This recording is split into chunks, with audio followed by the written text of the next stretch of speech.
Y hasta ahora en el estudio nos acompaña Mario Méndez, jefe de la Autoridad Sanitaria en Aconcagua. ¿Cómo estás, Mario? Muchas gracias por venir. ¿Cómo estás, Eduardo? Un gusto de saludarte a ti y a toda la audiencia, a los telespectadores de BTV Noticias. Bueno, si hacemos buena memoria, un día como hoy, esto es como las efemérides. Hace 5 años, sí, atrás, se declaraba Chile ya oficialmente con la pandemia que es el COVID-19. ¿Cuáles son las experiencias? ¿Qué se puede rescatar? ¿Qué vivencias hay de producto de lo que fue esta emergencia sanitaria, aparte de las muertes? Qué tremendo, qué pregunta más importante también ver retrospectivamente cómo hayan pasado una cantidad importante de años. Yo creo que es como no es el año, pero los años en que vivimos en peligro, lo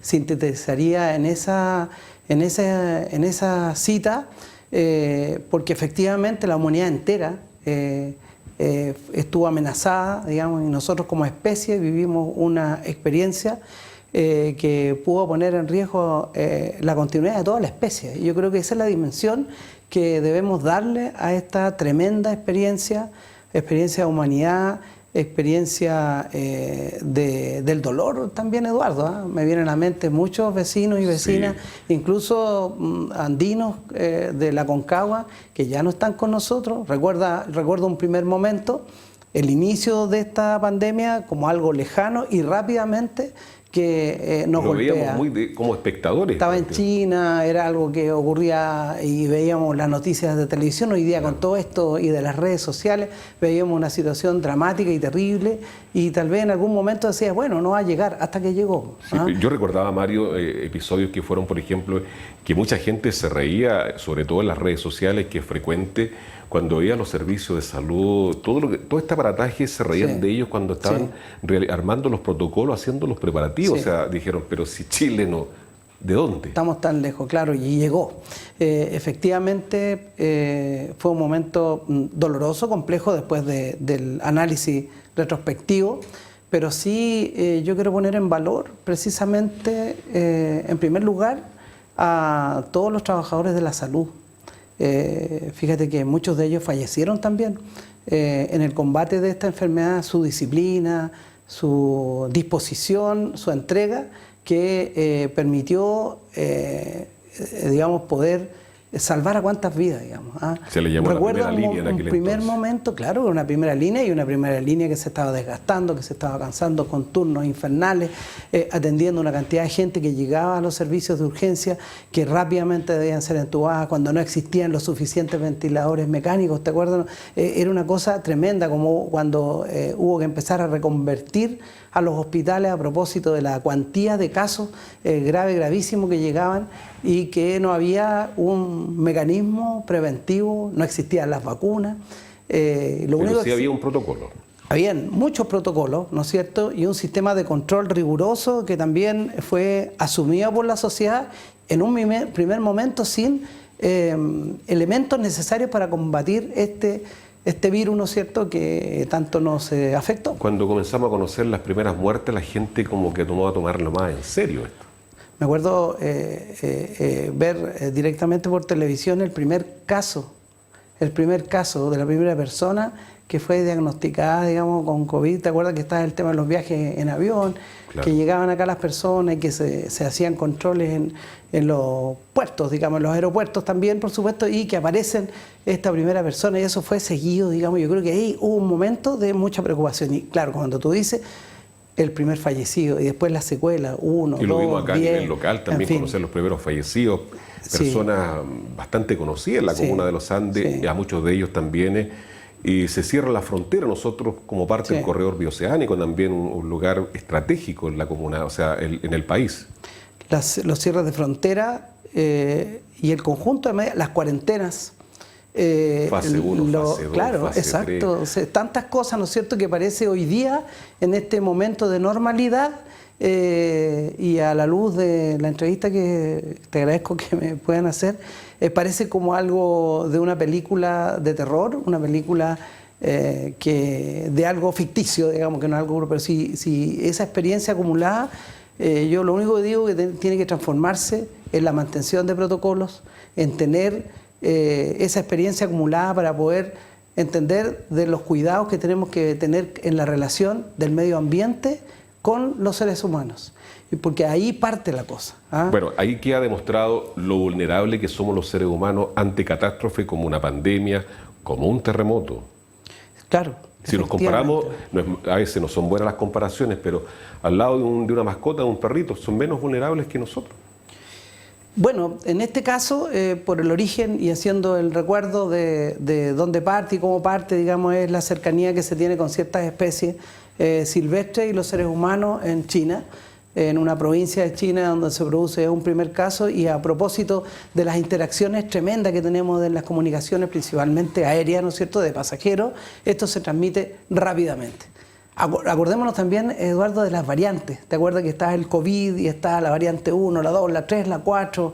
Que rápidamente se producía una variante en África y a 2 o 3 semanas estaba ya en Europa y al mes estaba en todo el mundo. Forma parte de la globalización. Y que esas variantes eran mucho más agresivas y que generaban nuevamente protocolos. No, fue un momento muy intenso del cual zafamos como sociedad, ¿no es cierto? Fuimos capaces de abordarlo. Yo soy un convencido que las vacunas sí efectivamente son el factor fundamental, digamos, que salva a la humanidad. Aunque todavía existe gente antivacuna. Sí, no, por cierto. Mira, yo como experiencia personal me tocó vivir parte de la pandemia en España, en Europa. Y la verdad que en Europa, sobre todo, los movimientos antivacunas durante la crisis eran muy fuertes, muy intensos, y había mucha gente que no se vacunaba, digamos. Pueden haber tenido una justa razón a propósito de que las vacunas que se aplicaron, digamos, sin el proceso de prueba necesario, porque era una urgencia, había que implementarla. Hay mucha gente que dice que hay secuelas producto de estas mismas, en fin, hay muchas hipótesis y teorías, pero lo que está claro y lo que está demostrado que las vacunas sí salvaron muertes. Se detiene el proceso y se termina la pandemia desde el momento en que se inicia el proceso de vacunación masiva. Hoy está controlada, pero ustedes siguen en alerta aún, porque se habla, por ejemplo, de la vacunación que ya comenzó, por lo menos acá en el Valle de Aconcagua y en todo el país, de la influenza y el COVID que se menciona. Sí, claro, efectivamente. Esta enfermedad, ¿no es cierto?, COVID-19, pasó a ser parte del Programa Nacional de Inmunización. Una enfermedad más. Y que es una enfermedad más que hoy día ya está bajo un control importante, pero se siguen presentando casos, se siguen presentando enfermos, y a partir de eso obviamente no hay que bajar la guardia y hay que invitar a las personas, esa es la responsabilidad desde el punto de vista ministerial, invitar a las personas a que se vacunen. Estamos en campaña antiinfluenza, COVID-19. O sea, son 2 vacunas. Sí, son 2 vacunas distintas, mayoritarias, y hay otras más, digamos, que se están aplicando en este programa especial que se hace, se está haciendo. Claro, hay una que viene ya para mayores de 65 años, aparte la de la influenza, que se le coloca a toda persona. Entiendo que esa también, ¿o no? No, hay un dispositivo. El Programa Nacional de Inmunizaciones, Eduardo, que tiene este país es de larga data y es espectacular, y contempla un sinnúmero de vacunas que permiten desde la tierna infancia hasta, ¿no es cierto?, hasta las personas adultos mayores, ¿no es cierto?, poder dotarse de distintos tipos de vacunas. Se pone en valor a veces hoy día la vacuna contra la influenza y también la vacuna contra el COVID-19 como los principales, pero hay otra batería de vacunas y de programas que se están aplicando permanentemente, y eso permite, digamos, mantener a raya muchas enfermedades que son tremendamente complejas, digamos. Y afortunadamente nuestro país tiene estos dispositivos de prevención tan importantes como son las vacunas. Mario, me quedan 2 preguntas, te las voy a hacer en una. A 5 años, ¿cómo está la red asistencial el día de hoy? Y como los chilenos, ¿estamos preparados para una nueva pandemia? No es poner una alarma, pero siempre hay que estar preparados. Sí, yo creo y siempre fui un convencido de que nuestro sistema de salud demostró precisamente en esta experiencia la capacidad para poder enfrentar adecuadamente la pandemia que vivimos, y por tanto eso generó capacidades internas en la institución, en el sistema de salud para poder enfrentar situaciones similares. Y las enfrentamos. Hoy día, por ejemplo, estamos enfrentando esta alerta sanitaria por Aedes aegypti en frontera, que hasta el momento hemos tenido la capacidad de detectarlo previamente y nos anticipamos y estamos hoy día controlando aquí en esta provincia precisamente un problema de salud que hasta el momento no ha llegado, digamos, como enfermedad a las personas.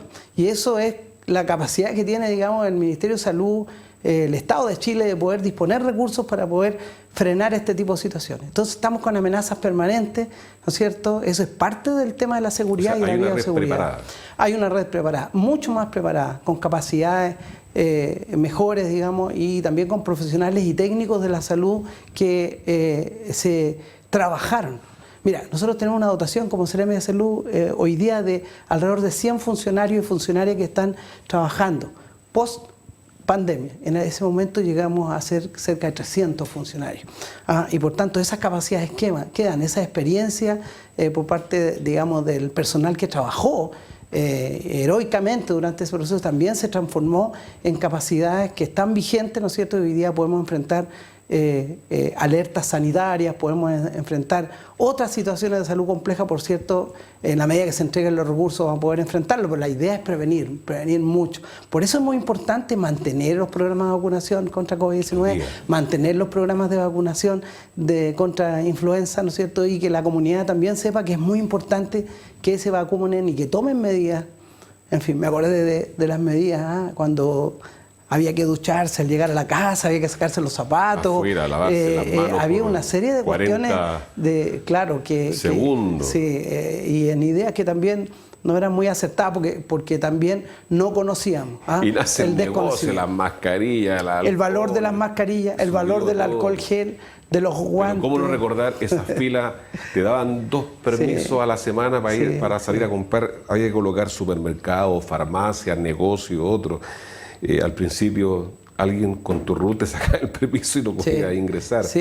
Bueno, no está de más, Mario, esto es una conmemoración, porque jamás vamos a celebrar una pandemia, pero de poder saludar y recordar a todos los que estuvieron en primera línea, no tan solo está la gente de la salud, está Carabineros las 24 horas, el ejército que cumplió el rol de resguardar y hacer cumplir las cuarentenas, los toques de queda aquí.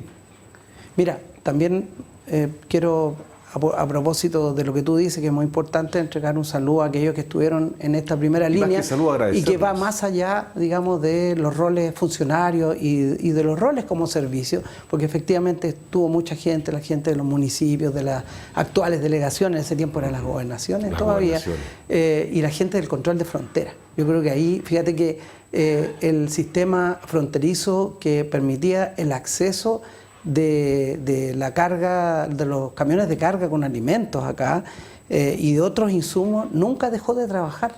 Nunca dejó de trabajar, asumiendo ese riesgo y estando todos los días, digamos, para asegurar el abastecimiento de todo el país. Y eso ocurrió acá en el Sauce, en nuestra comuna. Entonces, el agradecimiento a todos aquellos que participaron activamente y también, bueno, recordar a nuestros deudos. Gente que falleció, digamos, producto de esta terrible enfermedad y que, bueno, los recordamos con mucho amor y cariño. Y un saludo también para esos porfiados que no hacían caso. Hoy todavía, a propósito de eso, que también trajo consigo el teletrabajo, los porfiados que eran detenidos, hay muchas cosas. Que se iban a fiesta. Los bonos, ¿te acuerdas? Que lo están devolviendo ahora. Sí, se viene a abrir los préstamos que hay que devolverlos, claro. Y bueno, tantas cosas. Nosotros nos quedamos como Seremi de Salud con una cantidad pero enorme de sumarios de gente que hoy día está siendo citada al tribunal.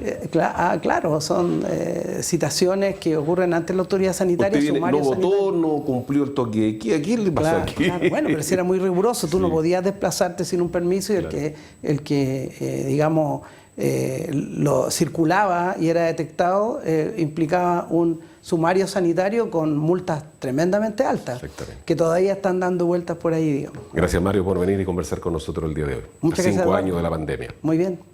Bien, vamos a ir a la pausa. Quédese con nosotros, ya continuamos con más informaciones.